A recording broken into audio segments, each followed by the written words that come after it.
Hello everyone. आज हम लोग बात करने वाले हैं 2023 के पीवाईक्यू सॉल्यूशन के बारे में। ये पीवाईक्यू सॉल्यूशन हमारा जो है engineering economics estimation and costing subject का है। ये क्वेश्चन पेपर आपका बीयू 6 सेमेस्टर का क्वेश्चन पेपर है। ठीक है, चलिए हम लोग सबसे पहला क्वेश्चन देखते हैं। पहला क्वेश्चन हमारा क्या होता है, ऑब्जेक्टिव होता है। आपको 10 क्वेश्चन होता है, इसमें कोई 7 बनाना होता है। पहला सवाल क्या कहता है, इंडियन इकोनॉमी मतलब भारत का अर्थव्यवस्था कैसा अर्थव्यवस्था है।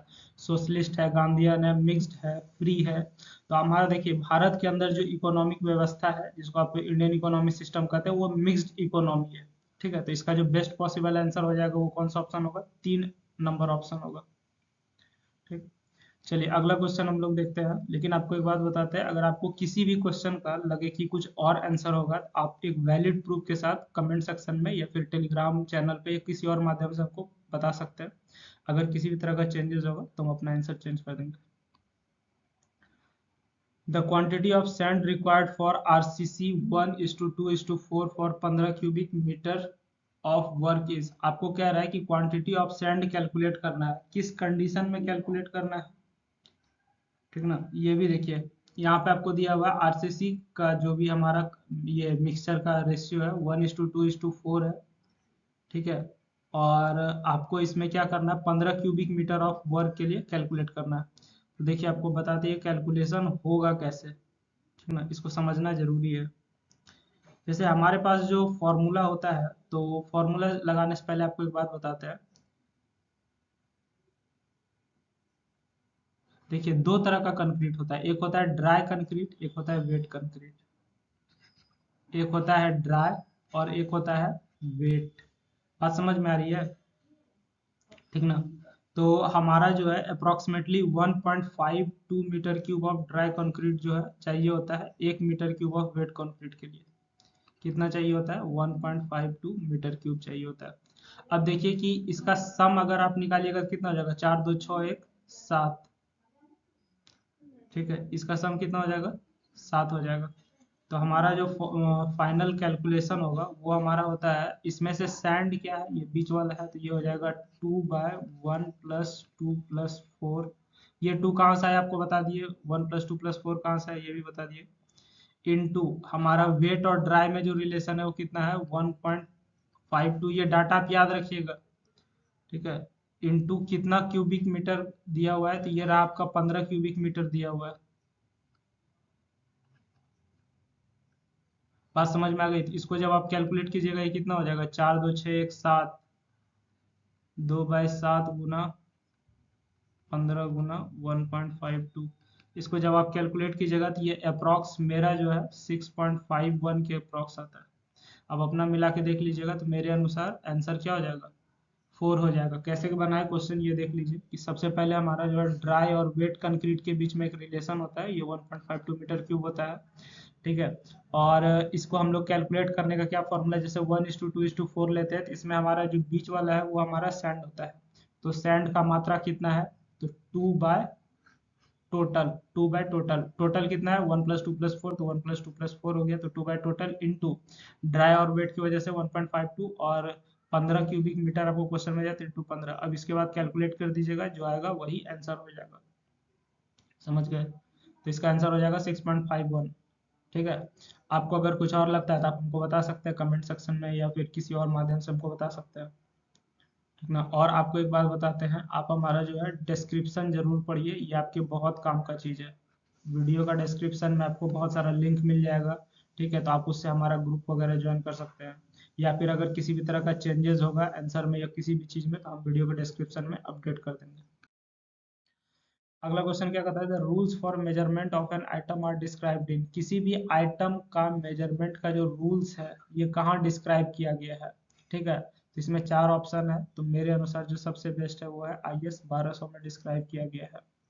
ठीक, चलिए अगला क्वेश्चन देखते हैं। The centre line method is suitable for walls having. Centre line method किसके लिए सुटेबल है, डिफरेंट क्रॉस सेक्शन के लिए, सिमिलर क्रॉस सेक्शन के लिए, सेम वेट के लिए, सेम मटेरियल के लिए। तो सेंटर लाइन हमारा जो है सुटेबल है किसके लिए, सिमिलर क्रॉस सेक्शन के लिए, यानी कि जो बेस्ट आंसर है वो क्या है, 2 है। अगला क्वेश्चन क्या कहता है, purpose of rate analysis is to, rate analysis जो हम लोग करते हैं वो किस लिए करते हैं, तो किसी भी चीज का रेट क्यों जानते हैं, ताकि हमको पता चल सके कि मार्केट में उस चीज का करंट रेट क्या है। ठीक है, रेट एनालिसिस अगर हम किसी भी चीज का कीमत मालूम करना चाहते हैं कि इस पे हमको करने में कितना खर्चा पड़ेगा, क्या दर है इसका भी, तो उसके लिए हमको क्या करना पड़ेगा, इससे हमको क्या पता चलता है, करंट रेट पता चलता है किसी भी आइटम का। अगला सवाल क्या कहता है, when did the Indian easement act 1882 come into force, 1882 वाला जो इंडियन ईजमेंट एक्ट है ये लागू कब से हुआ था, तो 1 जुलाई से लागू हुआ था, जुलाई का पहला तारीख को लागू हुआ था 1882 में। चलिए आगे देखते हैं हम लोग। Which of the following comes under GDP, GDP के अंदर क्या चीज आता है, इलीगल ड्रग सेल्स आता है, हाउस होल्ड वर्क आता है, एंड ऑफ फ्रॉम वर्क आता है, कंसल्टिंग सर्विसेज आता है। तो जीडीपी के अंदर हमारा क्या है, ग्रॉस डोमेस्टिक प्रोडक्ट। ठीक, इसके अंदर हमारा जो भी चीज आता है वो क्या है, क्या क्या चीज है इसमें से आपको देख लेना है। तो मेरे अनुसार जो सबसे बेस्ट है, जैसे जो इलीगल सेल हो रहा है उसका तो कोई भाई लेखा जोखा ही नहीं है। ठीक है, घर में जो भी काम हो रहा है उसका भी कोई लेखा जोखा नहीं है। ठीक, तो जिस चीज का लेखा जोखा है वही हमारा किसके अंदर आएगा, जीडीपी के अंदर आएगा। जो जितना भी कंसल्टिंग सर्विसेज है, जहां आप जाते हैं सलाह लेने के लिए, जानकारी लेने के लिए, सब किसके अंदर आएगा, जीडीपी के अंदर आएगा। तो मेरे अनुसार बेस्ट आंसर क्या हो जाएगा, 4 नंबर। अगला क्वेश्चन क्या कहता है, if inflation is at 3% and the nominal rate of interest is at 8%, what is the real rate of interest. अगर आपका इन्फ्लेशन 3% है और नॉमिनल रेट ऑफ इंटरेस्ट 8% है, ठीक है, तो आपसे पूछा जा रहा है कि what is the real rate of interest. तो रियल रेट ऑफ इंटरेस्ट कैसे निकलेगा। ठीक, तो इसके लिए हम लोग क्या करते हैं, सिंपल सा काम करते हैं। क्या सिंपल सा काम करते हैं, नॉमिनल रेट ऑफ इंटरेस्ट में जो है हम लोग इन्फ्लेशन को घटा देते हैं। नॉमिनल रेट ऑफ इंटरेस्ट 8% है, 8 में से इन्फ्लेशन घटा दिए, तो मेरे अनुसार जो इसका आंसर हो जाएगा 5% हो जाएगा। कौन सा ऑप्शन हो जाएगा इसका, 5%, यानी कि ऑप्शन 2 हो जाएगा। आप देख लीजिएगा, अगर कुछ और मालूम हो, कुछ और फॉर्मूला हो तो हमको बताइएगा, हम सुधार करेंगे उसमें क्या। अगला क्वेश्चन क्या कहता है, physical policy in India is formulated bye, Bharat में फिजिकल पॉलिसी कौन बनाता है। ठीक है, सवाल ये है कि भारत में फिस्कल पॉलिसी कौन बनाता है।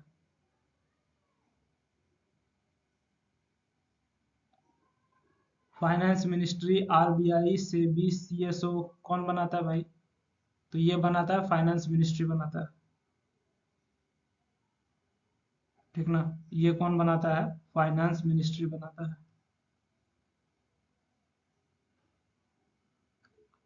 The floor area includes the area of the balcony up to, floor area हमारा जो है कितना बालकोनी का एरिया इंक्लूड करता है, तो मुझे जहां तक जानकारी है 50% इंक्लूड करता है। बेस्ट आंसर हो जाएगा 50%। ठीक है, चलिए आगे बढ़ते हैं। अब हम लोग जो है लॉन्ग क्वेश्चन देखेंगे। ठीक ना, लॉन्ग क्वेश्चन में आपको क्या है कि कुछ न्यूमेरिकल्स भी इंक्लूडेड रहता है, तो कुछ न्यूमेरिकल्स हमने सॉल्व कर दिया है, एक न्यूमेरिकल्स नहीं हो पाया है क्योंकि उसमें थोड़ा लैंग्वेज का इशू था, उसको हमने छोड़ दिया है। ठीक ना, उसका पिक्चर क्लियर नहीं था, लैंग्वेज का इशू था, तो उसके लिए आपको हम पीडीएफ जो है टेलीग्राम पे दे देंगे, आप वहाँ से उसको देख सकते हैं, लेकिन हमने यहाँ पे डिस्कस नहीं किया है।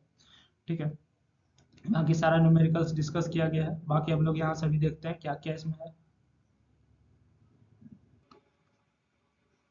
देखिए ये क्वेश्चन का क्या कहता है, what is the what is contract and explain various types of contract, contract क्या होता है और अलग अलग तरह का कॉन्ट्रैक्ट बताइए। तो ये तो आपका इंपॉर्टेंट क्वेश्चन है। ठीक है, कॉन्ट्रैक्ट क्या होता है, कॉन्ट्रैक्ट एक लीगली बाइंडिंग एग्रीमेंट है बिटवीन टू और मोर पार्टीज, दो या दो से अधिक पार्टी के बीच में एक लीगली बाइंडिंग एग्रीमेंट है। एक चीज आपको हमेशा याद रखना है, जब भी कॉन्ट्रैक्ट का बात आएगा तो एक शब्द आएगा लीगल। ठीक है, जैसे मान के चलो तुम्हारा दोस्त तुमको बोला कि भाई इस बर्थडे पे हम तुमको जो है गोवा लेके जाएंगे। ठीक है, तो वो बोला, ठीक, लेकिन वो कोई लिख के तो नहीं दिया है ना, अगर वो बाद में मुकर गया तो फिर दिक्कत है। बात समझ में आ रही है, वो बोला कि इस बर्थडे में हम तुमको जो है गोवा ले जाएंगे पार्टी देने के लिए, लेकिन तुमको क्या करना पड़ेगा, गिफ्ट में हमको जो है एक मस्त ऐसा फास्ट ट्रैक का घड़ी दिला दो। ठीक है, तो ये एग्रीमेंट हुआ कि भाई हम तुमको फास्ट ट्रैक का घड़ी गिफ्ट करेंगे, तुम हमको बर्थडे में गोवा लेके जाओगे पार्टी के लिए। ठीक है, लेकिन इस चीज का कोई लिखित प्रूफ तो नहीं हुआ ना, बाद में अगर दोस्त मुकर गया तो आज आपसे घड़ी गिफ्ट ले लिया, बाद में अपना दोस्त मुकर गया तो। ठीक है, लेकिन जब यही बात आपका क्या हो जाएगा, लिखित प्रूफ, यानी कि जब इसमें लीगल कानूनी चीज सामने आ जाएगा तो ये हमारा क्या हो जाएगा, कॉन्ट्रैक्ट बदल जाता है।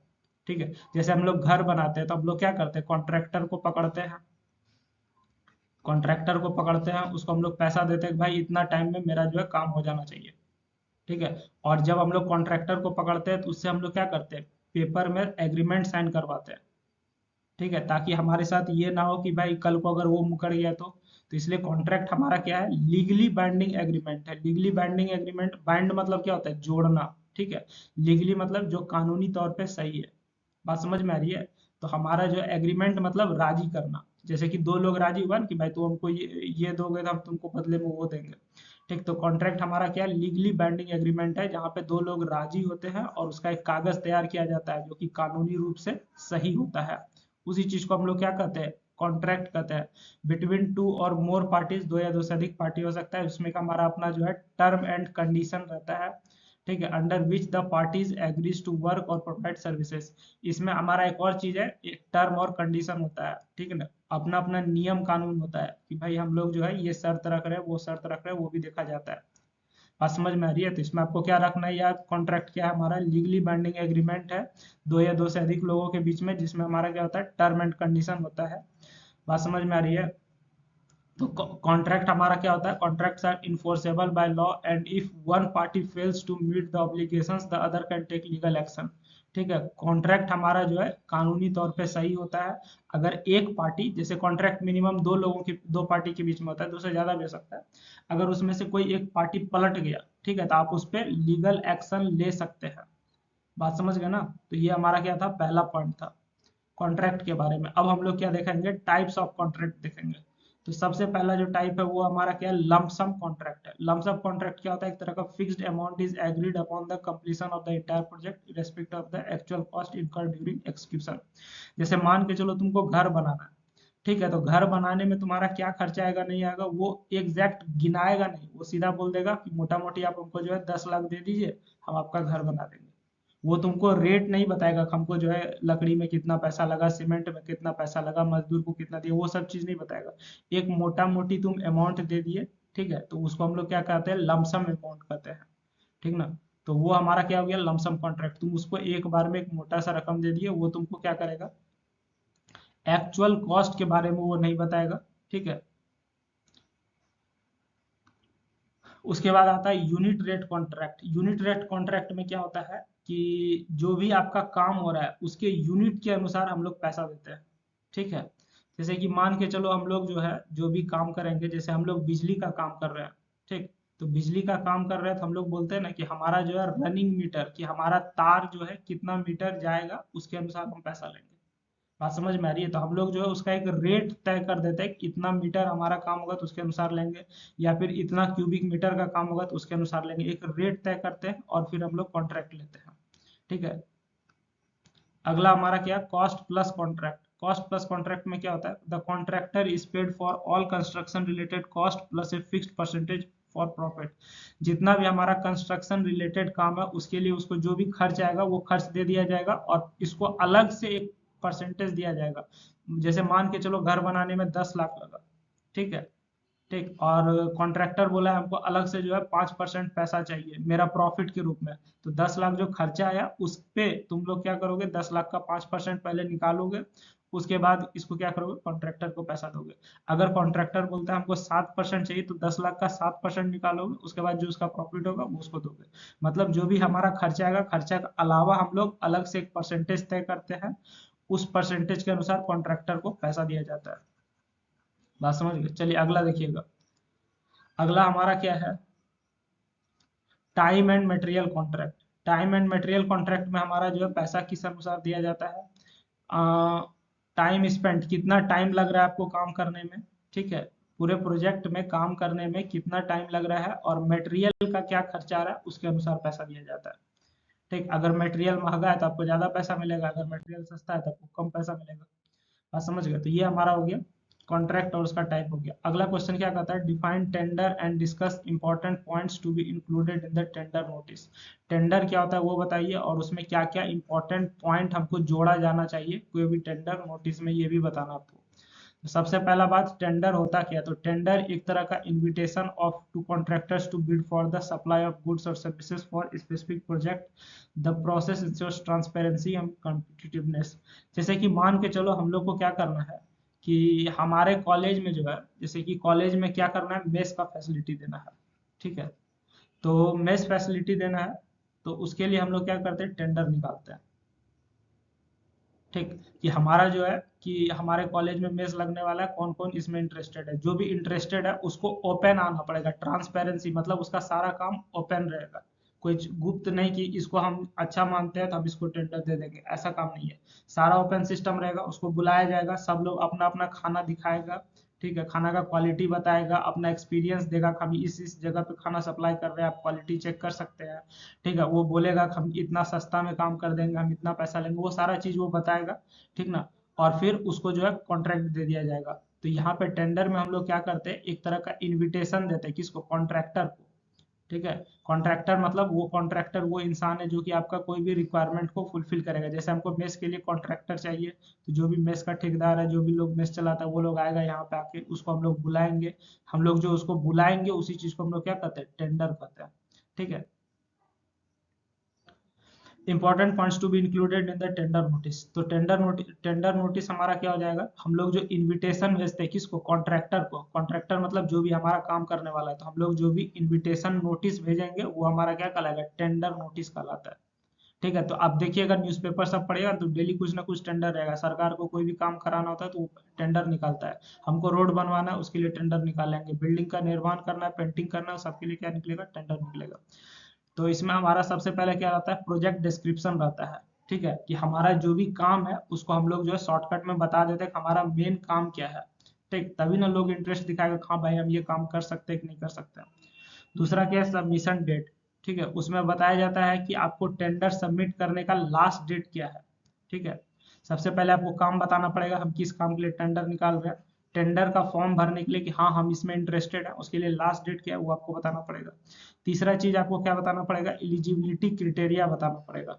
ठीक है, जैसे आप मेस चला रहे हैं, ठीक है, तो आप एलिजिबिलिटी लगाइएगा ना कि हमारा जो है 500 स्टूडेंट का मेस है। ठीक है, आपके पास वो क्षमता है कि नहीं है। ठीक है, आपके पास एक एक्सपीरियंस होना चाहिए, कुछ लोग एलिजिबिलिटी में एक्सपीरियंस भी लगाता है। ठीक, कि इसके पहले आप कोई इतना बड़ा सॉरी इतना स्टूडेंट कभी डील किए हैं कि नहीं किए हैं, वो सारा चीज वो एक्सपीरियंस में लगा सकता है। या फिर आपका क्वालिफिकेशन क्या है, अगर मेस के अलावा कोई और काम है, जैसे मान के चलो रोड बनाने दे दिया है। ठीक है, तो उसमें देखेगा ना कि भाई आप लोग के यहाँ इंजीनियर सब जो है वो कैसा, आपका वर्क एक्सपीरियंस कैसा है, वो सारा चीज उसमें देखा जाएगा।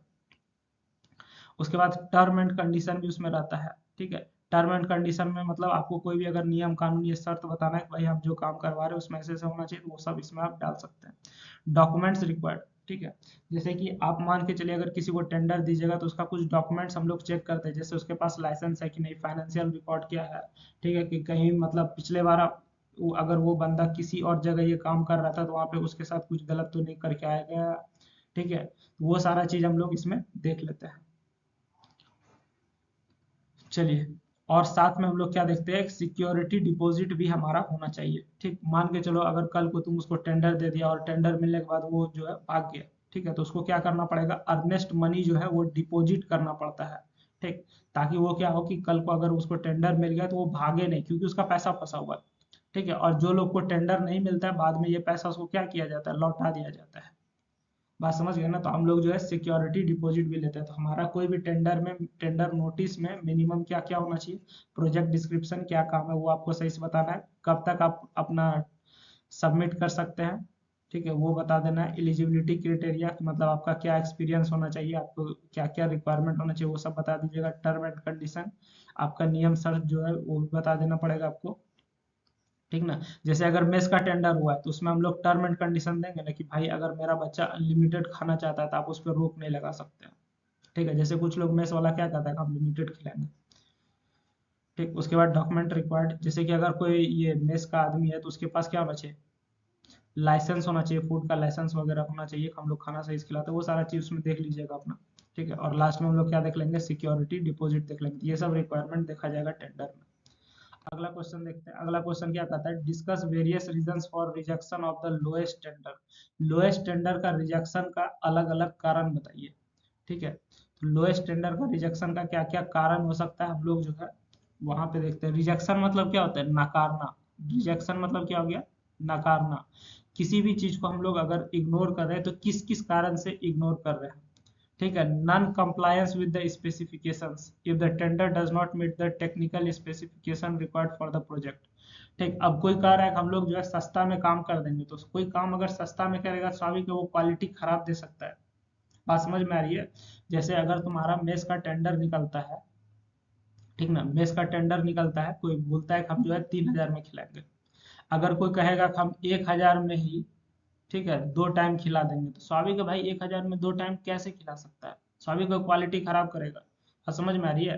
तो जो हमारा लोएस्ट टेंडर मतलब जो सस्ता वाला टेंडर है उसको नकारने का क्या क्या कारण है, तो सबसे पहला बात आप जो है नॉन कंप्लायंस। नॉन कंप्लायंस का मतलब जो है हमारा जो एक रिक्वायरमेंट है आप उसको फुलफिल नहीं कर पाइएगा, क्वालिटी खराब रहेगा, तो इसलिए उसको नकारा जाता है। दूसरा क्या है, इनसफिशियंट एक्सपीरियंस। जो मान के चलो कोई आदमी पहली बार काम कर रहा है तो वो चाहता है कि हमको टेंडर मिल जाए, तो इसके लिए वो क्या करता है, सबसे लोएस्ट प्राइस बोलता है ताकि उसको सस्ता देख के हमको टेंडर मिल जाए। लेकिन बात है कि अगर तुम किसी नौसिखिया आदमी को टेंडर दे दोगे, उसको काम करने का एक्सपीरियंस नहीं है, तो वो काम तुम्हारा खराब भी हो सकता है।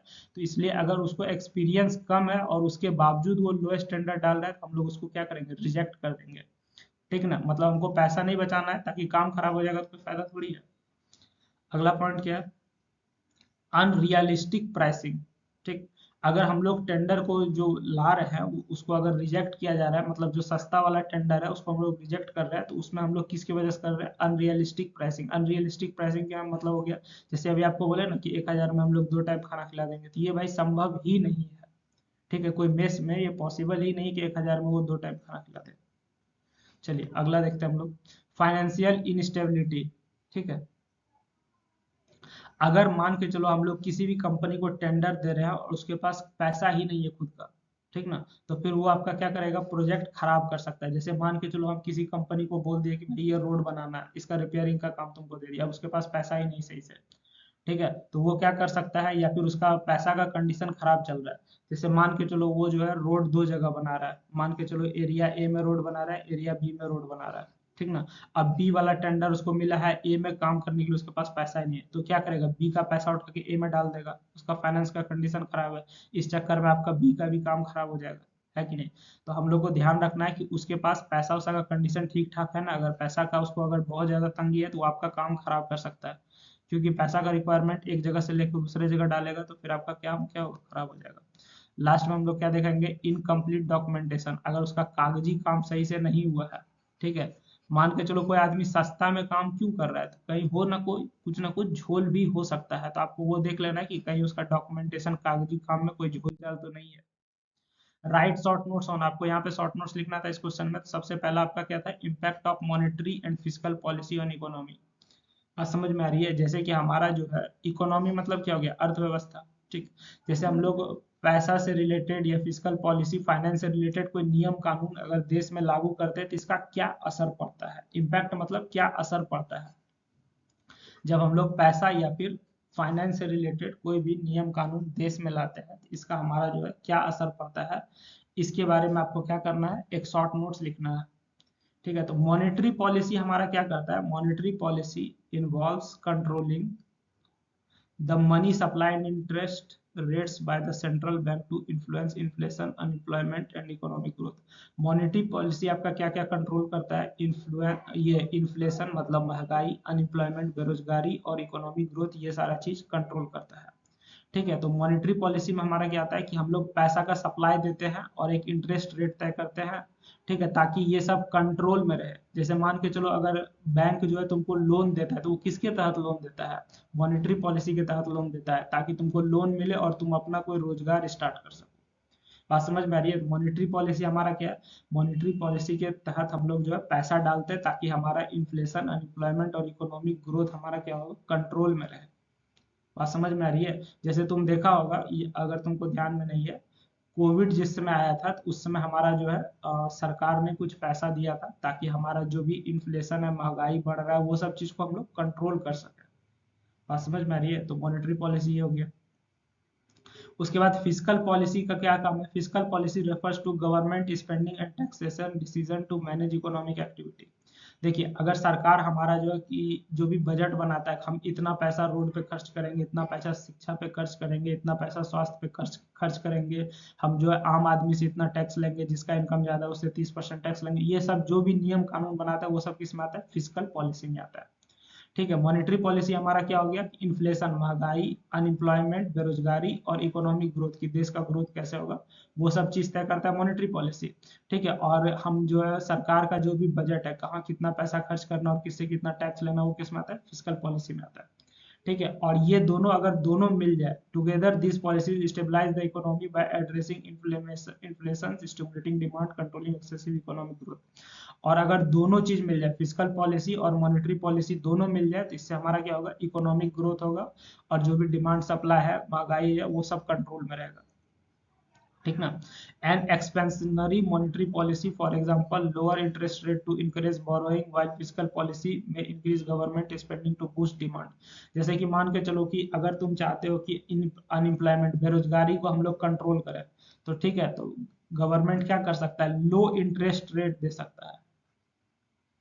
ठीक, कि आप जो है अगर अपना कुछ नया बिजनेस स्टार्ट करना चाहते हैं, तो हम महिला को जो है सबसे कम इंटरेस्ट रेट पे पैसा देंगे, ताकि आप वहां से पैसा लीजिए और आप अपना नया बिजनेस स्टार्ट कीजिए। तो ये एक क्या हो सकता है? मॉनेटरी पॉलिसी और फिस्कल पॉलिसी का एक मिक्सित मिक्सित क्या कहता है, मिश्रित चीज आपको देखने को मिल सकता है, जिससे कि हमारा जो है इकोनॉमी जो है बूस्ट करेगा। बात समझ गए? चलिए, अगला क्या है? Ease of computers in quantity surveying. हम लोग जो भी क्वांटिटी सर्वेइंग करते हैं, उसमें कंप्यूटर का क्या योगदान है? ठीक ना। तो कंप्यूटर को हम लोग इस्तेमाल करते हैं ताकि हमारा जो है एक्यूरेसी और एफिशिएंसी इंप्रूव हो सके। जैसे मान के चलो, इंसान कोई भी बैठ के कैलकुलेशन करेगा क्वांटिटी सर्वे का, हो सकता है उससे एरर हो जाए, ठीक है, और टाइम ज्यादा लग सकता है। लेकिन जैसे ही हम लोग कंप्यूटर का प्रयोग करेंगे, तो हो सकता है हमको क्या होगा? टाइम कम लगेगा और एक्यूरेसी ज्यादा मिलेगा। क्या मिलेगा? एक्यूरेसी और एफिशिएंसी, मतलब ज्यादा अच्छा रिजल्ट मिलेगा, और कम टाइम में बहुत कुछ देखने को मिलेगा। They help in task like cost estimation, material take off and billing. ये हमारा जो है अलग अलग तरह के काम में मदद करता है। जैसे कि कॉस्ट एस्टिमेशन में हमको मदद करता है, मटेरियल टेक ऑफ में मदद करता है, और बिलिंग वगैरह में ही हमको मदद करता है। कौन? क्वांटिटी सर्वेइंग में जो हम लोग कंप्यूटर इस्तेमाल करते हैं, वो सब। ठीक है। तो कंप्यूटर की मदद से, जैसे आप देखे होंगे, एक्सेल सीट की मदद से हम लोग जो है क्या करते हैं? प्रोजेक्ट मैनेजमेंट का काम करते हैं, एस्टिमेशन वगैरह का काम करते हैं, तो वो सब हमको जो है मदद करता है। ठीक है। उसके बाद हम लोग जो है कुछ स्पेशलाइज सॉफ्टवेयर है, जैसे कि ऑटो कैड हो गया, बीआईएम हो गया। ठीक है। तो ये सब हमको जो है काफी मदद करता है, किसमें? क्वांटिटी सर्वेइंग में। ठीक है। या फिर spreadsheets and database also streamline the preparation of cost estimation. Spreadsheet आपका कहाँ से आ जाता है? एक्सेल, एमएस एक्सेल का आप नाम सुने होंगे। ठीक है। तो वहां से हम लोग जो है, हमारे पास स्प्रेडशीट सब होता है, तो उससे हम लोग को एस्टिमेशन वगैरह में बहुत मदद मिलता है। बात समझ में आ रही है? तो इसलिए क्वांटिटी सर्वेइंग में मतलब कि हमारा किस काम में कितना क्या क्या लगेगा, उसके लिए हमारा जो है कंप्यूटर जो है बहुत ही फायदेमंद है। कंप्यूटर हमारा क्या है? उसके लिए बहुत ही फायदेमंद है। बात समझ गए? चलिए, आगे बढ़ते हैं हम लोग। क्या कहता है? Right principles of writing specification. Specification लिखने के लिए हम लोग क्या क्या सिद्धांत या क्या क्या नियम कानून देखेंगे, और आपको जो है 1:1.5 1.3 सॉरी 1:1.5:3 स्लैब के लिए आपको क्या करना है? आरसीसी वर्क का स्पेसिफिकेशन तैयार करना है। तो सबसे पहले हम लोग देखते हैं principles of writing specification include. Specification लिखते समय हम लोग क्या क्या बात का ध्यान रखेंगे? सबसे पहला क्लैरिटी होना चाहिए। अगर आपको नहीं मालूम है स्पेसिफिकेशन क्या होता है, वो आपको हम बताते हैं। जैसे हम लोग कोई भी काम करते हैं, तो उसके बारे में हम लोग डिटेल में बताते हैं ना। ठीक है, कि हम लोग जो है ये काम ऐसे ऐसे करेंगे, इसमें इतना इतना चीज लगेगा, वो हमारा क्या है? स्पेसिफिकेशन है।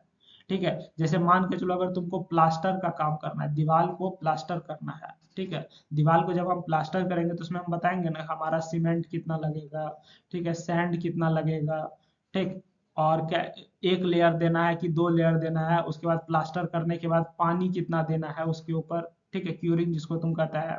तो वो सारा चीज जो है हम लोग जब डिटेल में बताते हैं प्लास्टर के बारे में, या किसी भी चीज के बारे में जब डिटेल में बताते हैं, उसको क्या कहते हैं? स्पेसिफिकेशन कहते हैं। बात समझ में आया? स्पेसिफाई एक शब्द है, स्पेसिफाई। स्पेसिफाई करने का मतलब क्या हो गया? उसके बारे में व्याख्या करना है, और जब डिटेल में करते हैं तो वो स्पेसिफिकेशन कहलाता है। तो क्लैरिटी होना चाहिए सबसे पहले, हमको क्या क्या उसमें चीज है वो सारा चीज एकदम क्लियर होना चाहिए। बात समझ गए? और प्रिसाइज भी होना चाहिए। अब ये नहीं कि कुछ और भी डाटा दे दिए, इधर उधर का बात नहीं करना है। कंप्लीटनेस, ठीक है, हमारा जो है कंप्लीटनेस में हमारा क्या होना चाहिए कि क्या क्या मटेरियल रहेगा, कितना लोग लगेंगे, ठीक है, क्वालिटी स्टैंडर्ड क्या रहेगा, वो सारा चीज कवर होना चाहिए उसमें स्पेसिफिकेशन में। कंसिस्टेंसी देखने को मिलना चाहिए, ठीक है, ताकि हमारा जो है डॉक्यूमेंट का वगैरह का काम सही से हो सके स्पेसिफिकेशन में। उसके बाद मेजरेबल, मेजरेबल मतलब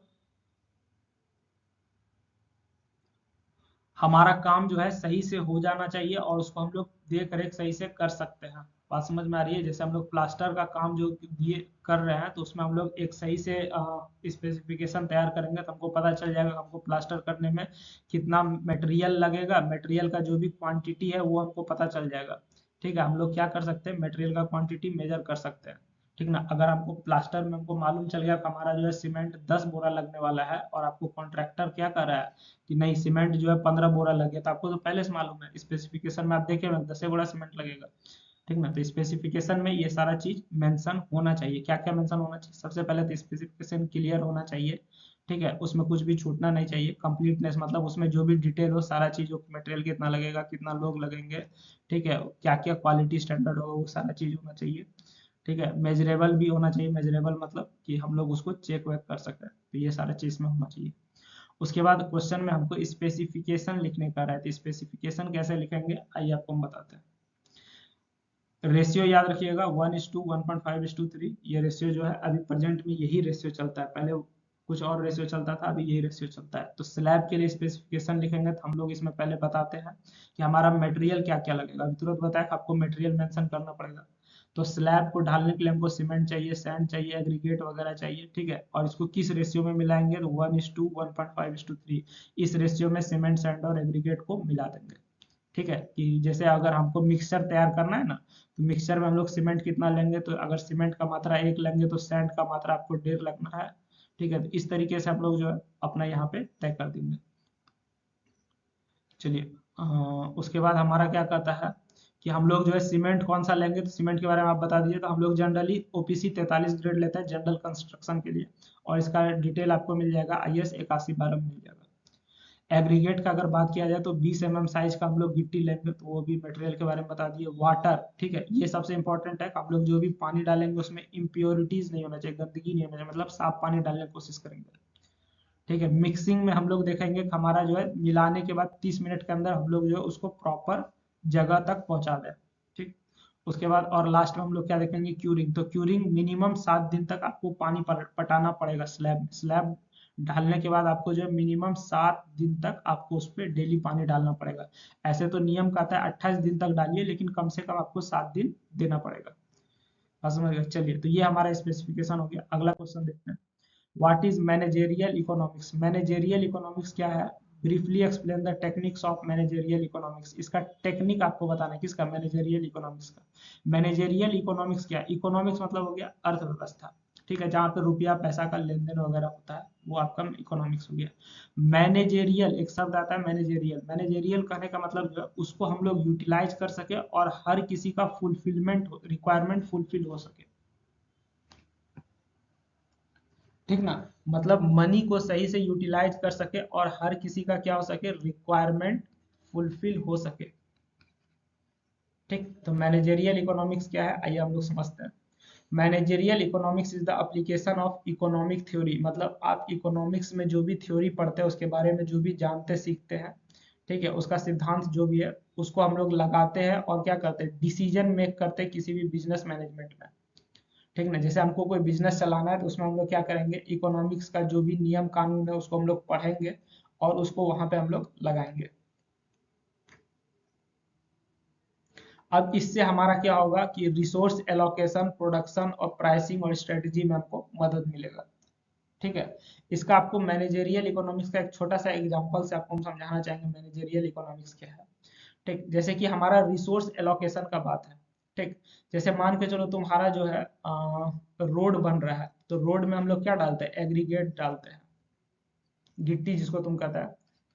अगर तुम गिट्टी डालने में कंजूसी करोगे, ठीक है, बात समझ में आ रही है? अगर तुम गिट्टी डालने में कंजूसी करोगे तो रोड जो है कुछ ही टाइम में क्या होगा, खराब हो जाएगा। बात समझ में आ रही है? अगर तुम्हारे पास जो है पैसा कम है और तुम उसको क्या कर रहे हो कि मटेरियल के साथ छेड़छाड़ कर दिए, कम पैसा की वजह से मटेरियल के साथ छेड़छाड़ कर दिया, तो तुम्हारा क्या हो जाएगा, काम खराब हो सकता है। ठीक। तो मैनेजेरियल इकोनॉमिक्स क्या कहता है कि आपको मालूम होना चाहिए कि हमारा जो है कहाँ पे छेड़छाड़ नहीं करना है।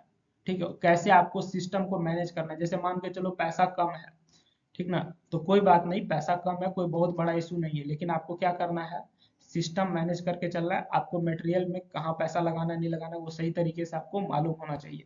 ठीक है, या फिर और भी किसी काम में पैसा लगाना है। जैसे अगर मान के चलो अगर तुमको मैनेजेरियल इकोनॉमिक्स नहीं आता है तो तुम क्या किए कि छुट्टी के टाइम जो है, छुट्टी के टाइम भी तुम काम लगा दिए। जैसे जिस दिन दिवाली था उस दिन भी तुम क्या किए, काम लगवा दिए। तो अब मजदूर लोग क्या करेगा, दिवाली के दिन सही से काम ही नहीं करेगा क्योंकि उसका मूड ऑफ है। बात समझ में आ रही है? तो तुम्हारा उस दिन का जो भी मजदूरी था, जो भी पैसा था, वो पैसा क्या हो गया, बेकार चला गया, क्योंकि उस दिन काम सही से हुआ नहीं ना। ठीक है। या फिर अगर तुम किसी भी मजदूर को सही से टाइम नहीं दोगे, सॉरी सही से पैसा नहीं दोगे, तो वो क्या करेगा, सही से काम नहीं करेगा। तो इसमें हमारा मोटा मोटी करने का मतलब है, मैनेजेरियल इकोनॉमिक्स में हमको क्या करना होता है सर, मैनेजेरियल इकोनॉमिक्स में हमको जो है पैसा का सही से इस्तेमाल करना है, या फिर किसी और भी चीज का सही से इस्तेमाल करना है, ताकि हमारा जो है काम खराब नहीं हो सके। और ये काम हम लोग किस पे करते हैं, इकोनॉमिक थ्योरी, मतलब हमारा जो भी इकोनॉमिक्स में थ्योरी पढ़ाई होता है उसके अनुसार हम लोग ये सब काम करते हैं।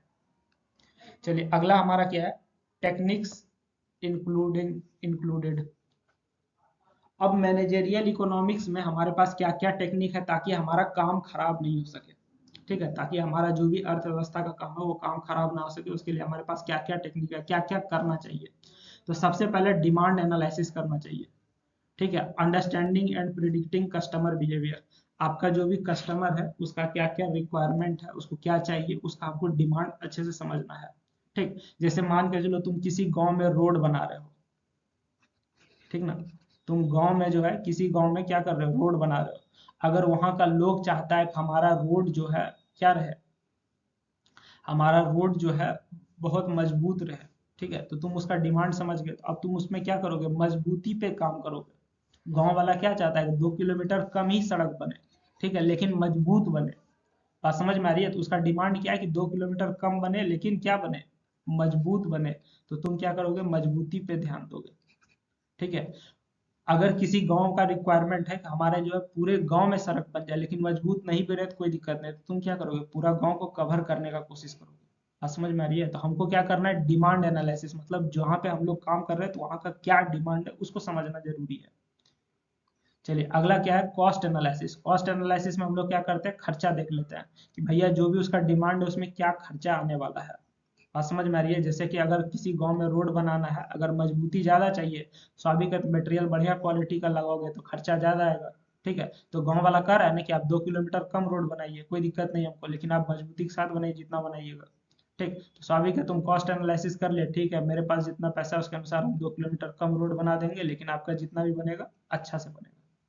तो इसके लिए कॉस्ट एनालिसिस करना जरूरी है। उसके बाद बात करते हैं हम लोग इसका प्रोडक्शन एंड सप्लाई का। हम लोग को ये भी देखना पड़ेगा कि हमारे पास जो है कितना हम लोग प्रोड्यूस कर रहे हैं और कितना हमारा जो है सप्लाई वगैरह हो रहा है, वो सारा चीज आपको देख लीजिए।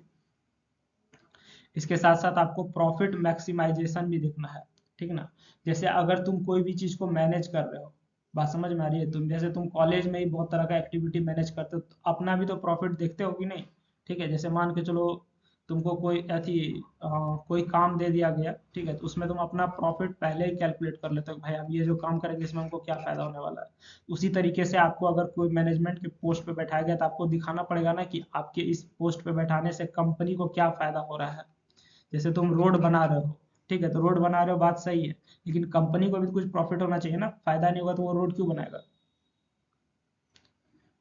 Pricing decision. प्राइसिंग डिसीजन कहने का मतलब क्या हो गया, setting price based on market demand and competition. हमारा जो भी मार्केट में डिमांड है और उसका जो भी कंपटीशन है उसके अनुसार हम लोग क्या करेंगे, प्राइस सेट करेंगे। बात समझ में आ रही है? उसका हम लोग क्या करेंगे, प्राइस सेट करने वाले हैं। प्राइस सेट करने वाले मतलब हमको जो चाहिए उसके अनुसार हम लोग प्राइस तय करेंगे। जैसे मान के चलो हम लोग रोड बना रहे हैं, ठीक है, तो रोड बना रहे हैं तो हमारे पास क्या है कि हम जो भी मजदूर ला रहे हैं या फिर जो भी सामान ला रहे हैं, ठीक है, उसका हम लोग यहाँ पे प्राइस को क्या करेंगे, फिक्स कर देंगे, भाई हम लोग जो है इतना ही तक का सामान अफोर्ड कर सकते हैं, ठीक ना, उससे ज्यादा होगा तो हम लोग नहीं कर सकते। बात समझ में आ रही है? चलिए आगे बढ़ते हैं। What is macro economics and what is how does it differ from micro economics. देखो दो शब्द है, ठीक है, यहाँ पे जो है गौर से देखो, ए लिखा हुआ है, यहाँ पे आई लिखा हुआ है, बाकी सारा चीज सेम है। मैक्रो इकोनॉमिक्स क्या है, माइक्रो इकोनॉमिक्स क्या है, दोनों चीज आपको समझना है, और दोनों अलग अलग कैसे है वो बताते हैं। जैसे मान के चलो कोई इंसान है, ठीक है, मान के चलो कोई इंसान है। इकोनॉमिक्स मतलब क्या, अर्थव्यवस्था। इकोनॉमिक्स का मतलब क्या है, अर्थव्यवस्था। इकोनॉमिक्स मतलब क्या है, अर्थव्यवस्था। जैसे कोई इंसान है, वो कितना कमा रहा है, कितना खर्च कर रहा है, ठीक है, उसमें क्या फायदा हो रहा है, कितना जीवन में तरक्की कर रहा है, क्या क्या उसके पास एसेट है, कितना जमीन खरीदा है, कार खरीदा है, नहीं खरीदा है, उसको कितना कर्ज है, वो सारा चीज अगर हम लोग इंडिविजुअल लेवल पे बात करते हैं तो वो हमारा क्या, माइक्रो इकोनॉमिक्स है। या फिर अगर हम लोग किसी फैमिली का बात कर रहे हैं, ठीक ना, तो वो सब हमारा क्या, इंडिविजुअल लेवल पे जब बात होगा तो वो क्या है, माइक्रो इकोनॉमिक्स। अब सवाल ये होता है कि ये जो मैक्रो है इसका क्या मतलब है। अगर तुम कोई बहुत बड़ा एरिया विशेष पे बात करते हो, जैसे कि अगर मान के चलो पूरा देश, कंट्री लेवल पे बात कर रहे हो, या फिर पूरा स्टेट लेवल पे बात कर रहे हो, तो वो किस में आएगा, मैक्रो इकोनॉमिक्स में आएगा। माइक्रो में हमारा क्या आएगा, इंडिविजुअल लेवल पे बात होता है, ठीक है। माइक्रो में हमारा किस पे बात होता है, इंडिविजुअल लेवल पे बात होता है। बात समझ में आ रही है? और मैक्रो में हमारा क्या होता है, एरिया विशेष पे बात होता है, ठीक। तो ये चीज आप देख लीजिए। इकोनॉमिक्स मतलब तो आप जानते हैं, ये अर्थव्यवस्था जिसमें कि रुपया पैसा का लेन देन वगैरह होगा। चलिए अब हम लोग यहाँ से इसको देखते हैं, थोड़ा डिफिनेशन देखते हैं इसके बारे में, और डिटेल में आपको बताएंगे, ऊपर ऊपर समझा दिया। तो सबसे पहला हमारा क्या है, मैक्रो इकोनॉमिक्स समझते हैं। Macro economics is the study of the economy as a whole focusing on broad factors like national income. तो मैक्रो इकोनॉमिक्स में अभी आपको हम बताया कि हम लोग जो है किस पे फोकस करते हैं, economy as a whole. Economy as a whole मतलब पूरा देश, लगभग पूरा देश या स्टेट का इकोनॉमी पे फोकस करते हैं, ठीक है। ब्रॉड फैक्टर्स में जैसे हमारा क्या आता है, नेशनल इनकम आता है कि देश का क्या फायदा हो रहा है, ठीक है, इन्फ्लेशन महंगाई कितना बढ़ रहा है, बेरोजगारी का क्या हालचाल है, इकोनॉमिक ग्रोथ क्या हो रहा है, तो वो सारा चीज हमारा किस में आ जाएगा, मैक्रो इकोनॉमिक्स में आ जाएगा, ठीक है। इसमें हमारा क्या आएगा, demand and supply, government policy, overall economic performance, जो कि कंट्री लेवल या स्टेट लेवल कोई बड़ा एरिया पे बात हो रहा है, तो वो मैक्रो इकोनॉमिक्स में आएगा। माइक्रो में हमारा क्या आएगा, माइक्रो में हमारा जो है वो क्या आ जाएगा, on the other hand studies individual economic agents, ठीक है, जैसे कंज्यूमर कोई एक उपभोक्ता है, या फिर कोई छोटा मोटा कंपनी है, ठीक है, मार्केट है। बात समझ में आ रही है? छोटा मोटा लेवल पे अगर काम हो रहा है तो उस पर ये डिपेंड करेगा। जैसे कोई कंपनी है, ठीक ना, कोई कंपनी है जो कि हमारा क्या करता है, सीमेंट मैन्युफैक्चर करता है। बात समझ में आ रही है? तो वो भी हमारा किसके अंडर आएगा, माइक्रो इकोनॉमिक्स में आएगा, ठीक है। लेकिन अगर हमारा जो है, मान के चलो कोई स्टेट है, कोई सिटी है, तो उसमें क्या आ जाएगा, मैक्रो इकोनॉमिक्स आएगा। बात समझ में आ रही है? चलिए यहाँ से हम लोग देखते हैं। तो इसमें it focuses on supply and demand, supply और डिमांड पे फोकस करेगा। इकोनॉमिक्स मतलब क्या, सप्लाई और डिमांड पे फोकस किया जाएगा, ठीक ना। जैसे मान के चलो अगर किसी सीजन में प्याज का डिमांड ज्यादा है, ठीक, तो हमारा क्या होगा, डिमांड ज्यादा है तो हमको अगर सप्लाई सही से नहीं हो रहा है, ठीक है, तो उसका क्या होगा, रेट बढ़ जाता है। अगर प्याज का डिमांड ज्यादा है और सही से सप्लाई नहीं हो रहा है तो क्या होगा, रेट बढ़ जाएगा, ठीक ना। और मान के चलो कि हमारा जो है, अगर किसी सीजन में गोभी, सॉरी आलू तो जानते हो ना, अगर किसी सीजन में आलू बहुत ज्यादा हो गया है, अब कोई उसको लेना ही नहीं चाह रहा है, लोग आलू खा खा के उब चुका है, आलू का क्या है, सप्लाई ज्यादा है, तो उसका रेट क्या होगा, घट जाएगा। बात समझ में आ रही है? तो हम लोग का सारा खेला डिमांड और सप्लाई पर निर्भर करता है।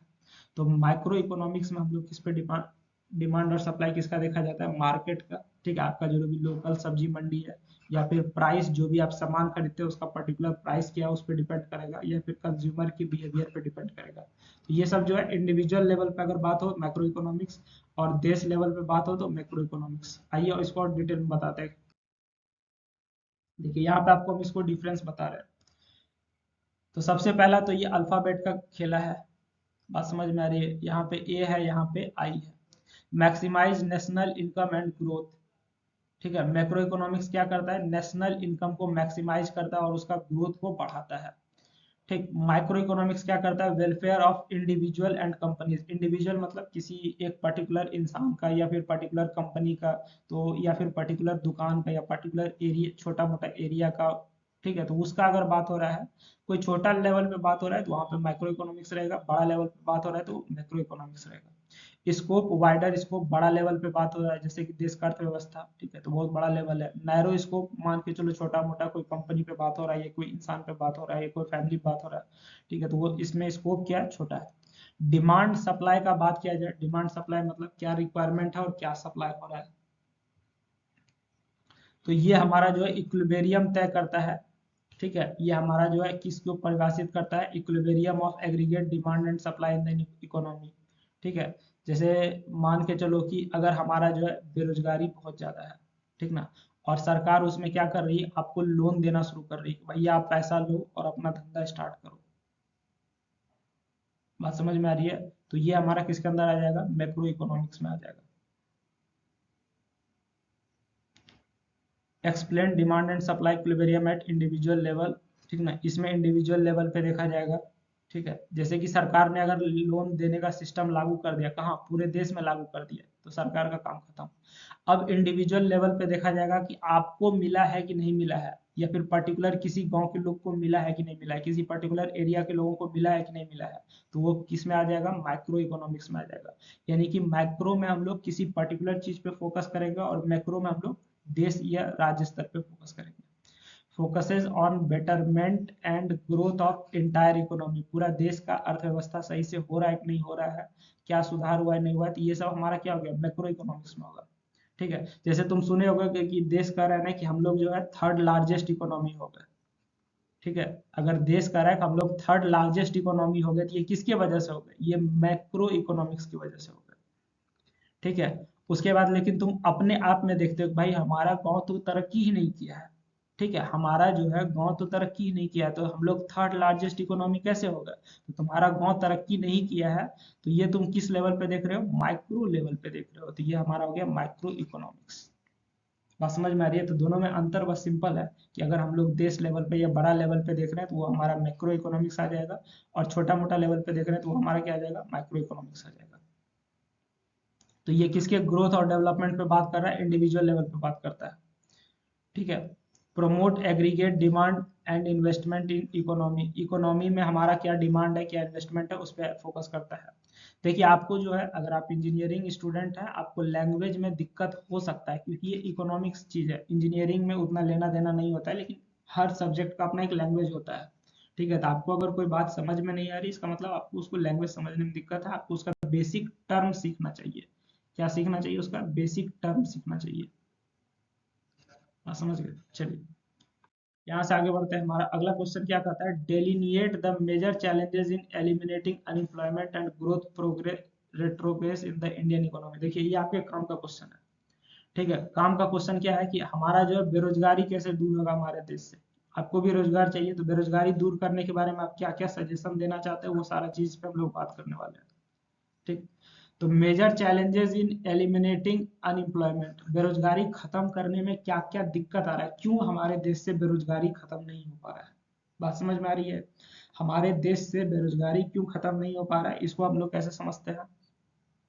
स्लो इकोनॉमिक ग्रोथ, हमारे देश में जो इकोनॉमिक ग्रोथ है वो काफी स्लो है, अभी थोड़ा बहुत तेज हुआ है, लेकिन हमारे जनरली जो है, हमारा जो है इकोनॉमिक ग्रोथ जो है बहुत स्लो है, बहुत स्लो है। अमेरिका सबका इकोनॉमिक ग्रोथ देखिएगा बहुत तेज है। तो economic downturns particularly post pandemic have led to jobless and reduced growth. ठीक है, अब इंसान अगर जॉबलेस हो जाएगा तो इससे हमारा क्या होगा, ग्रोथ तो ऑटोमेटिक घटेगा, है कि नहीं। तो हमारा जो है इकोनॉमिक ग्रोथ हमारा जो है बहुत स्लो है। बात समझ गए, इसके कारण से हमारा क्या, अनएम्प्लॉयमेंट ज्यादा है। जैसे आप सुने होंगे कि बहुत लोग का जो है ऑनलाइन सिस्टम आया तो बहुत लोग को काम से निकाल दिया गया। बात समझ में आ रही है? जैसे पेंडेमिक लगा था तो जितना भी ऑफलाइन काम करने वाला था उनका क्या हो गया, छुट्टी हो गई। उसके बाद हमारा जो बेरोजगारी नहीं खत्म होने का एक कारण है स्किल मिसमैच, हमारा जॉब में जो भी स्किल चाहिए वो हमारे पास है ही नहीं। बात समझ में आ रही है? जैसे हमारा जो जॉब में जो रिक्वायरमेंट चाहिए वो चीज हमको पता ही नहीं है, और जो हमको पता है वो जॉब में चाहिए नहीं, तो स्किल मिसमैच। ठीक है, जैसे अगर तुम सिविल इंजीनियर हो, ठीक, और तुम जाओगे प्राइवेट जॉब के लिए, तुमको जो है सॉफ्टवेयर का नॉलेज ही नहीं, तुमको ऑटो कैड नहीं आता है, तुमको बीआईएम नहीं आता है। ठीक है, तो कंपनी तुमको कैसे नौकरी देगा। ठीक ना। तुम क्या कर रहे हो सर, हम थ्योरी पढ़ के आए, न्यूमेरिकल लगा के, तो उससे उसको क्या मतलब है? कंपनी को डिजाइन करने के लिए क्या चाहिए? एक ऐसा बंदा चाहिए जिसको ऑटो कैड आना चाहिए, बीआईएम आना चाहिए, आरसीसी आना चाहिए, है कि नहीं? ठीक, तो हमारा जो स्किल मिसमैच की वजह से भी बेरोजगारी खत्म नहीं हो रहा है। दूसरा क्या? Lack of investment. Lack of investment करने का मतलब जो है प्राइवेट और पब्लिक इन्वेस्टमेंट है ही नहीं, जिस वजह से जॉब क्रिएट नहीं हो पा रहा है। ठीक, जैसे मान के चलो अगर कोई भी आदमी जो है पैसा इन्वेस्ट करेगा और कुछ नया बिजनेस स्टार्ट करेगा, क्या होगा? सभी का कुछ ना कुछ जो है जॉब जो है क्रिएट होगा, जिससे कि लोगों को फायदा होगा। ठीक, जैसे मान के चलो तुम जो है क्या कर रहे हो, तुम जो है बिल्डिंग का ये कंसल्टेंसी फर्म खोल लिए। सिविल इंजीनियरिंग से बीटेक करने के बाद क्या कर लिए? एक कंसल्टेंसी फर्म खोल लिए। ठीक ना। कंसल्टेंसी फर्म मतलब किसी को अगर घर बनाना है तो आप हमसे आइए, सजेशन लीजिए, ठीक है, आपको हम उसका घर का डिजाइन वगैरह बना के देंगे। तो अब इसमें क्या करोगे? स्वाभाविक है, तुम जब ये बिजनेस स्टार्ट करोगे, कुछ पैसा इसमें इन्वेस्ट करोगे, तो तुम 4 लोग को हायर भी करोगे। तो 4 लोग को क्या मिलेगा? जॉब मिलेगा। बात समझ में आ रही है? जब 4 लोग को जॉब मिलेगा तो हमारा क्या होगा? बेरोजगारी खत्म होगा। इनफॉर्मल सेक्टर करने का मतलब जो है a large portion of workforce is employed in informal sector with low productivity and job security. ठीक है, बहुत सारा लोग जो है इनफॉर्मल सेक्टर में एम्प्लॉयड है और उसकी वजह से उसका प्रोडक्टिविटी भी कम है, जॉब सिक्योरिटी भी नहीं है। और समझ में आ रही है? तो ये सब चीज की वजह से हमारा क्या है? बेरोजगारी खत्म नहीं हो पा रहा है। अब इसको सुधारेंगे कैसे, वो आपको हम बता रहे हैं। पॉलिसी सजेशन क्या? सबसे पहले तो स्किल डेवलपमेंट कराइए। जहाँ पे जो रिक्वायरमेंट है गवर्नमेंट को क्या करना चाहिए? जहाँ पे जो रिक्वायरमेंट है उसके अनुसार उसको वो स्किल सिखाना चाहिए, वैसा ट्रेनिंग और स्किल देना जाना चाहिए। उसके बाद बूस्ट टू मैन्युफैक्चरिंग, आपको जो है मेक इन इंडिया को जो है प्रमोट करना चाहिए। भाई हमारे देश में अगर सामान बनेगा तो हम ही को फायदा होगा ना। जैसे मेक इन इंडिया क्या कहता है कि हम लोग जो है सामान अपने देश में बनाएंगे। अगर हम लोग सामान अपने देश में बनाएंगे तो बनाने के लिए मजदूर चाहिए। ठीक है, तो वो सब काम के लिए क्या होगा कि भारत का लोग काम करेगा तो उसका क्या होगा? इकोनॉमी बूस्ट होगा। उसके बाद क्या कहता है? Infrastructure investment. इंफ्रास्ट्रक्चर इन्वेस्टमेंट करने का मतलब जो है, जैसे तुम सुन रहे होगे कि हमारे जो सड़क परिवहन मंत्री हैं नितिन गडकरी जी, वो रोड बनाने पे बहुत ध्यान दे रहे हैं। पूरा देश में सब जगह रोड बन रहा है, तो इंफ्रास्ट्रक्चर डेवलपमेंट हो रहा है। रोड बन रहा है मतलब इंफ्रास्ट्रक्चर डेवलपमेंट हो रहा है। अब इससे फायदा कैसे होगा? जैसे मान के चलो तुम्हारा जो है कोई गांव है, वो अगर शहर से जुट गया, ठीक है, तो वो क्या होगा? गांव का सामान अब सीधा शहर चला जाएगा, रोड बना हुआ है, तो इससे क्या होगा? गांव वाले लोगों को पैसा मिलेगा, फायदा हो जाएगा, क्योंकि इसका सामान बिक रहा है। ठीक है, या फिर मान के चलो अगर कोई सामान पटना में बन रहा है, ठीक है, और तुम चाहते हो कि अगर वो सामान दिल्ली में बिक जाएगा ना, तो पटना का सामान अगर दिल्ली में बिक गया तो पटना वाले को ज्यादा फायदा होगा। तो इंफ्रास्ट्रक्चर चाहिए ना, रोड बना रहेगा या फिर रेल का सुविधा रहेगा, तभी तो पटना से सामान दिल्ली जा पाएगा, और दिल्ली के लोग सामान खरीदेंगे तो पटना वाले को फायदा होगा। बात समझ में आ रही है? तो इस तरीके से हमारा जो है इंफ्रास्ट्रक्चर इन्वेस्टमेंट होगा तो रोजगार होगा। ठीक है, चलिए अगला हमारा क्या है? Ease of doing business, ease of doing business. जैसे कि मान के चलो कि हमारे देश में, जैसे कि मान के चलो कोई बंदा अगर कुछ कमाने उमाने लगा तो उससे बहुत ज्यादा मात्रा में अगर टैक्स लेने लगोगे तो फिर वो क्या करता है? काम करने में उसको बहुत दिक्कत होता है। ठीक है, या फिर जैसे बिहार में कोई कंपनी क्यों नहीं है? बिहार में कंपनी नहीं होने का एक कारण है, यहाँ रंगदारी बहुत चलता है। बात समझ में आ रही है? बिहार में कोई कंपनी नहीं होने का काम क्या है? यहाँ कारण है, यहाँ रंगदारी बहुत चलता है। अगर कोई कंपनी लगाने आएगा तो गवर्नमेंट कहेगा या फिर लोकल आदमी कहेगा भाई हम ये काम कर, हमको इतना पैसा चाहिए। ठीक है, तो अगर हमारे पास जो है बिजनेस करने के लिए हम लोग सुविधा दे दें, ठीक, या फिर अगर कोई बेरोजगार लड़का है, बात समझ में आ रही है, कोई बेरोजगार लड़का है, वो अपना जो है कुछ नया बिजनेस स्टार्ट करना चाहता है और गवर्नमेंट उस पर जो है टैक्स पे टैक्स मारे जा रहा है, ठीक है, तो वो लड़का क्या होगा? टैक्स के नीचे दब के अपना बिजनेस बंद कर देगा। ठीक, तो ये सारा चीज उसको क्या होना चाहिए? सुविधा देना चाहिए। या फिर अगर कोई लड़का जो है मान के चलो किसी भी तरह का दुकान खोल रहा है, तो लोग रंगदारी आके ना करे, उसको परेशान ना करे, तो वो सब सुविधा मिलना चाहिए। मतलब बिजनेस करने के लिए उसको जो है सुख सुविधा मिलना चाहिए, तब जाके क्या होगा? बेरोजगारी खत्म होगा। ठीक है, हम लोग जनरली बेरोजगारी मतलब क्या समझते हैं? जॉब नहीं है, ऐसा नहीं है भाई, जॉब से कोई लेना देना नहीं है। ठीक है, आप अपना पैसा कमाई हो, काम खत्म होना चाहिए। चलिए अगला क्या? What do you understand by externalities? देखिए ये नया शब्द है। एक्सटर्नलिटीज से आप क्या समझते हैं? निगेटिव एक्सटर्नलिटीज आपको बताना है। एक्सटर्नलिटीज होता क्या, पहले ये समझिए। जैसे मान के चलो कि किसी भी चीज का साइड इफेक्ट, ठीक है। साइड इफेक्ट जो है किसी भी इकोनॉमी का, वो आपका क्या कहलाता है, एक्सटर्नैलिटीज कहलाता है। क्या बोल रहे हैं गौर से सुनिएगा, कोई भी इकोनॉमिक एक्टिविटी का जो भी साइड इफेक्ट है उसको क्या कहते हैं, एक्सटर्नैलिटीज कहते हैं। अब इसको हम लोग समझते हैं, इकोनॉमिक एक्टिविटी क्या है। जैसे मान के चलो कि हमारा जो है सीमेंट का फैक्ट्री लगा हुआ है, किसी शहर में हमारा जो है सीमेंट का फैक्ट्री लगा हुआ है, तो ये हमारा क्या है, इकोनॉमिक एक्टिविटी है, क्योंकि सीमेंट बन रहा है, सीमेंट बिक रहा है, तो इससे हमारा क्या हो रहा है, पैसा का आदान प्रदान हो रहा है। बात समझ में आ रही है, हमारा सीमेंट बन रहा है, बिक रहा है, तो इससे पैसा का आदान प्रदान हो रहा है, तो ये हमारा क्या हो गया, इकोनॉमिक एक्टिविटी हो गया। अब सीमेंट जब बन रहा है तो इसका एक क्या हो सकता है, साइड इफेक्ट हो सकता है। साइड इफेक्ट क्या होगा, पॉल्यूशन। ठीक है, कौन सा पॉल्यूशन, एयर पॉल्यूशन।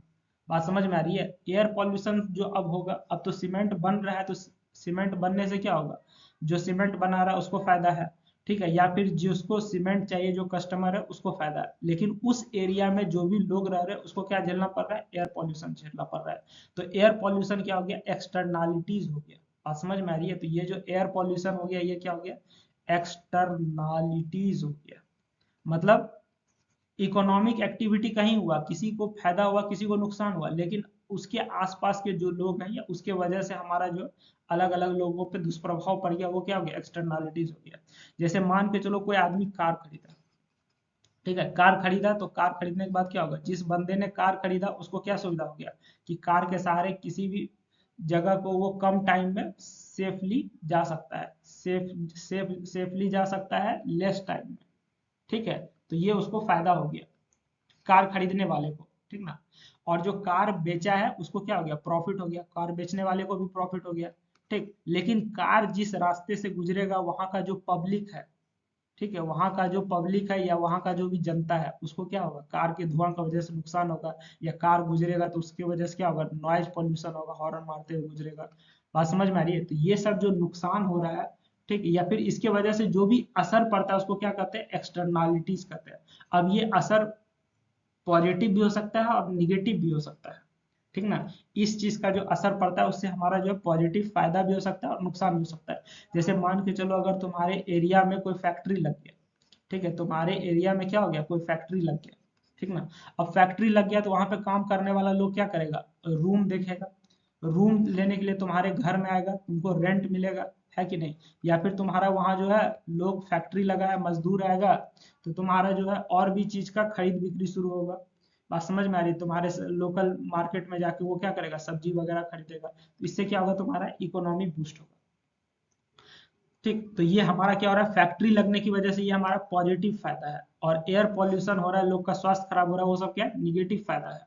ठीक ना, तो ये हमारा निगेटिव इफेक्ट है। ठीक है, तो एक्सटर्नैलिटीज हमारा क्या हो गया, कि कोई भी इकोनॉमिक एक्टिविटी हुआ और उसके वजह से हमारा जो अलग से असर पड़ता है, उसको हम लोग क्या कहते हैं, एक्सटर्नैलिटीज कहते हैं। बात समझ गए आप। चलिए यहाँ से हम लोग आगे बढ़ते हैं और देखते हैं।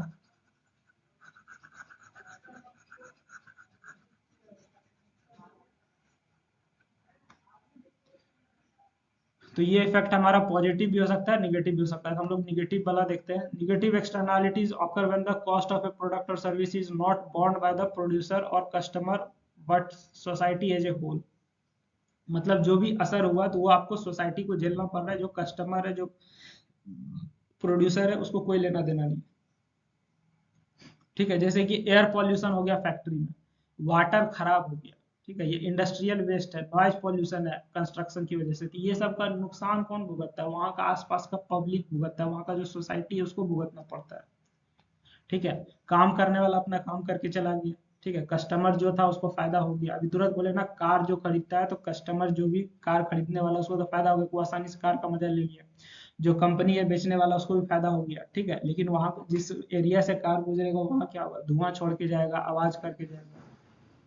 चलिए अब हम लोग बात करते हैं इसका निगेटिव कंसिक्वेंसेस क्या है, कंसिक्वेंसेज ऑफ निगेटिव एक्सटर्नैलिटीज। तो इसमें हमारे पास जो है मूल रूप से तीन तरह का बात करेंगे। पहला इन्वायरमेंटल डिग्रेडेशन, ठीक है, इन्वायरमेंटल डिग्रेडेशन करने का मतलब जो वहाँ का इकोसिस्टम खराब होगा, लोगों का हेल्थ खराब होगा, एयर पॉल्यूशन वगैरह जो होता है, इन्वायरमेंट खराब हो गया। दूसरा चीज हमारा क्या है, इंक्रीज्ड कॉस्ट। इंक्रीज्ड कॉस्ट करने का मतलब जो है, हमको जो है society bears the cost of cleaning up pollution और ट्रीटिंग हेल्थ इश्यूज। ठीक है, तो हमारा जो भी वहाँ का साफ सफाई है, साफ सफाई में जैसे मान के चलो कचरा उठाने में ज़्यादा खर्चा आएगा क्योंकि वहाँ पे बहुत ज़्यादा पॉल्यूशन है, या फिर अगर लोग बीमार पड़ रहे हैं तो उसका जो है खर्च बढ़ जाएगा। लास्ट में हमारा क्या है, मार्केट फेलियर। ठीक, अगर बिना रेगुलेशन के कंपनी आपका जो है बहुत ज्यादा हार्मफुल गुड प्रोड्यूस कर रहा है तो उसको क्या करना पड़ेगा, लीडिंग टू इनएफिशिएंसी, मतलब एक समय के बाद उसका मार्केट खराब हो जाएगा। जैसे मान के चलो कोई कंपनी जो है बहुत ज्यादा धुआं प्रोड्यूस कर रहा है, बात समझ में आ रही है, कोई कंपनी जो है बहुत ज्यादा धुआं प्रोड्यूस कर रहा है, या फिर ऐसे समझ सकता है कोई कार जो है बहुत ज्यादा धुआं प्रोड्यूस करता है, तो जब लोग शिकायत करने लगेगा तो गवर्नमेंट क्या करेगा, कार को बैन कर देगा। ठीक ना। अब ये क्या हो गया, मार्केट क्या हो गया, फेल कर गया। ठीक है, मार्केट हमारा क्या हो गया, फेल कर गया। ठीक है, तो अगर हमारा जो है नियम कानून को फॉलो नहीं किया जा रहा है, ओवर प्रोड्यूस हो गया हार्मफुल गुड का, तो इसकी वजह से हमारा क्या होगा, मार्केट फेल हो सकता है। चलिए, अगला हमारा क्या, explain the factors which affect the analysis of rate. Analysis of rate को कौन कौन सा फैक्टर अफेक्ट करता है, आउट टर्न वर्क क्या है, ओवरहेड एक्सपेंस क्या है, ये भी बताना है।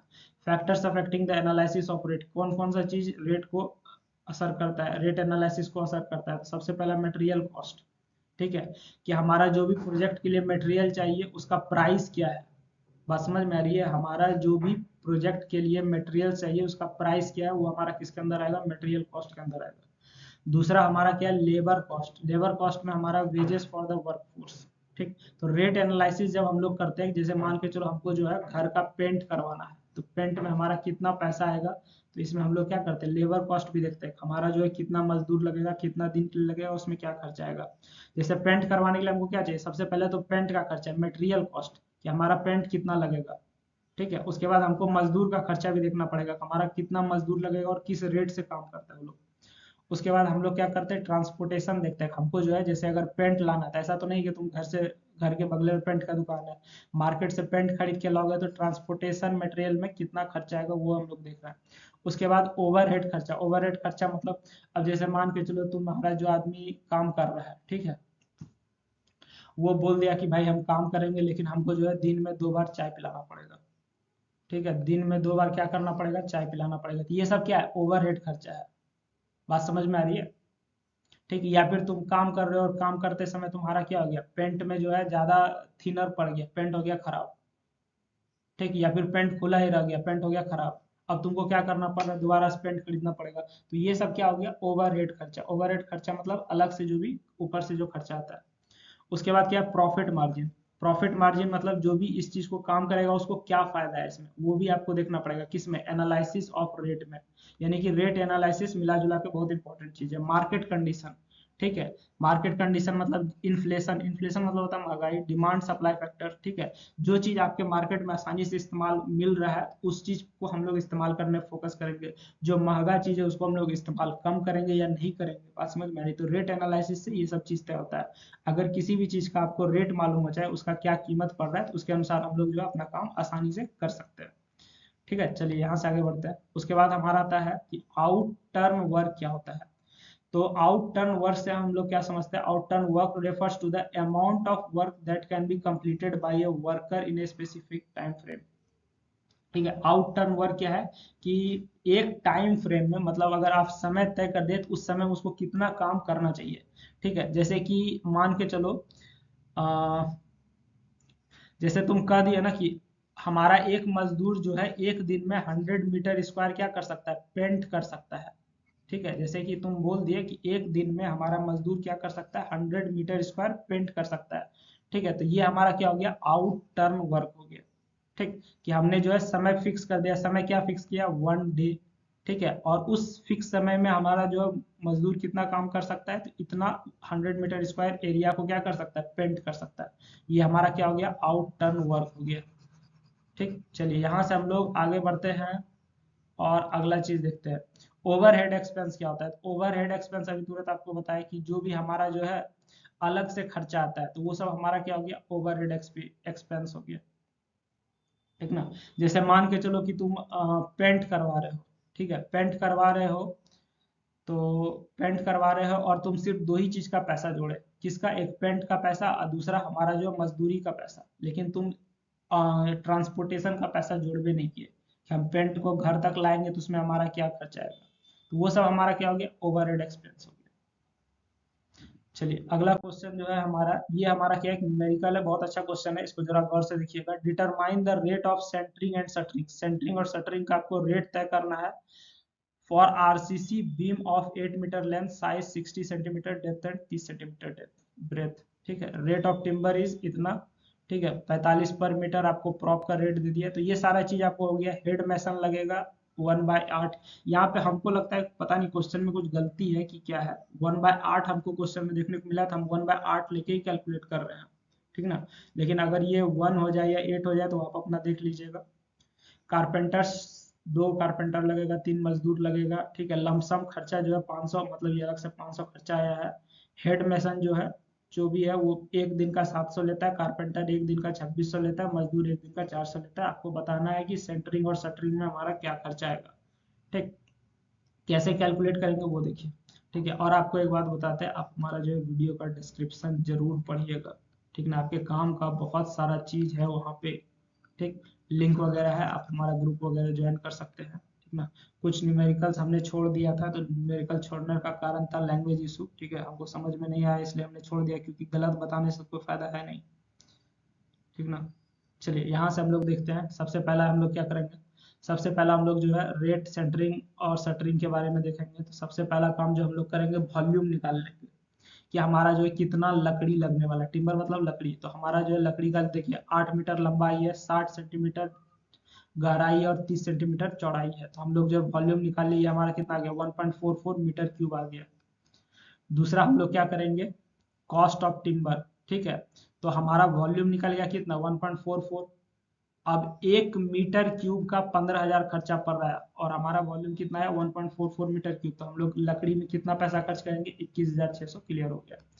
अगला हमारा क्या है, कॉस्ट ऑफ प्रॉप्स, ठीक है। प्रॉप्स का कॉस्ट क्या आएगा, assume props are required every 2 metre, so total props 8 metre by 2 metre, ठीक है। आप मान के चलिए, यहाँ पे देखिए एक एज्यूम किए हैं, assume props are required every 2 metre, हर 2 मीटर पे हमको प्रॉप लग रहा है, ऐसा हम मान के चल रहे हैं, ठीक है। अलग अलग बुक में अलग अलग रेस्पॉन्स होगा, इसलिए सबका आंसर अलग अलग आ सकता है, आप देख लीजिएगा। तो 8 मीटर बाय 2 कीजिएगा तो 4 प्रॉप्स निकल के आता है यहाँ से, समझ गए। आगे देखते हैं, आगे हमारा क्या है? चलिए 4 प्रॉप्स निकल के आया। एक प्रॉप का कीमत यहाँ देखिए 44, सॉरी, एक प्रॉप का कीमत 45 पर मीटर बोल रहा है, तो 45 गुना 4 कर देंगे, 180 प्रॉप निकल के हमारा गया खर्चा, ठीक है। उसके बाद अब हम लोग लेबर कॉस्ट जोड़ते हैं, ठीक। तो हमारा लेबर जो है 700 रुपया पर डे के हिसाब से हमारा कितना है, 1/8 दिन हमारा काम हो रहा है, तो इसके अनुसार 87.5 रुपया हो गया हेड मेसन का। कारपेंटर हमारा जो है 2 दिन काम कर रहा है, सॉरी, कारपेंटर हमारा 2 वर्कर है, तो 2600 पर डे के हिसाब से 5200 आपको कारपेंटर का खर्चा होगा। मजदूर हमारा 3 वर्कर लगेगा, तो 400 के हिसाब से 3 वर्कर का जोड़िए 1200 खर्चा आएगा। तो हमारा टोटल जो है मजदूर पे जो खर्चा आ रहा है, ठीक है, लेबर मिस्त्री ये सब पे जो टोटल खर्चा आ रहा है वो कितना आ गया, 87.5, 5200, 1200, 6487.5 आ गया। क्वेश्चन में आपको एक लमसम खर्चा 500 बोले हुए हैं, ठीक है। यहाँ पे देखिए क्वेश्चन में एक लमसम जो है 500 बोले हुए हैं, तो इसमें हम लोग लमसम 500 को भी इंक्लूड कर देते हैं, ठीक है। अब सवाल ये होता है कि सर टोटल खर्चा कितना आएगा ये बताइए, क्योंकि क्वेश्चन तो वही पूछता है ना कि टोटल खर्चा कितना आएगा ये बताइए हमको। तो जो हमारा आंसर हो जाएगा, टोटल कॉस्ट बराबर, टोटल कॉस्ट हमारा क्या हो जाएगा, टोटल कॉस्ट देखिए आपका मटेरियल में कितना आया, 21,600, मटेरियल में हमारा कितना आया, 21,600। प्रॉप का खर्चा कितना आया, 180 रुपया, प्रॉप का खर्चा आ गया 180 रुपया। मजदूर वगैरह का खर्चा कितना आ गया, 6,487.5, 6,487.5 आ गया, ठीक है। लमसम आपको कितना है, 500 प्लस 500, ठीक। कुल मिला के आपका जो भी खर्चा है वो टोटल कॉस्ट कितना आ गया, इसको सबको आप जोड़ दीजिए, आपका जो आएगा वही आंसर होगा, है कि नहीं। ठीक है, तो आप यहाँ से जोड़ लीजिएगा, आप अपना देख लीजिएगा क्या आता है नहीं आता है, ऐसे हम जोड़ के बताते हैं, उसके बाद आंसर मिला लीजिएगा। मेरा आता है 28,767.5, 28,767.5, इतना हमारा टोटल खर्चा निकल के आता है, ठीक ना। आप देख लीजिएगा, आपका क्या आता है नहीं आता है, मिला के देख लीजिएगा, कुछ गलत होगा तो हमको बताइएगा कमेंट सेक्शन में। ठीक, ये हो गया। चलिए, बाकी कुछ क्वेश्चन जो लैंग्वेज को वजह से छूट गया था, टेलीग्राम पीडीएफ मिल जाएगा। ठीक है, ऐसे भी न्यूमेरिकल रिपीट नहीं करता है किसी भी एग्जाम में बाबू, ये चीज कंफर्म रखो। थ्योरी समझ गए, थ्योरी समझने पे फोकस करो। ठीक है, चलिए यहाँ से हम लोग आगे बढ़ते हैं। आप क्या कीजिएगा, डिस्क्रिप्शन जरूर देखिएगा, कुछ गलत उलत लग रहा है तो कमेंट सेक्शन में आप हमको बता सकते हैं। ठीक है, इस पीडीएफ को आप 2-3 बार पढ़ लीजिए, हो सके तो पीडीएफ टेलीग्राम ग्रुप में मिलेगा, नहीं मिलता है पीडीएफ तो आप स्क्रीनशॉट लेके रिवाइज कर सकते हैं। बात समझ में आ रही है? अगर पीडीएफ नहीं मिल रहा है तो आप स्क्रीनशॉट लेके पढ़ाई कर सकते हैं। ठीक, चलिए, तो thank you everyone, good luck for your exam. हम लोग मिलते हैं नेक्स्ट वीडियो में। आप हमारा बाकी वीडियो जरूर देखा कीजिए। ठीक है, कंटेंट अच्छा लगता है तो ज़्यादा से ज़्यादा लोगों को क्या करना है, शेयर भी करना है। और मन है तो लाइक कीजिए, नहीं मन है तो लाइक नहीं कीजिए, कोई दिक्कत नहीं है, लेकिन अगर अच्छा लगता है तो शेयर कीजिए।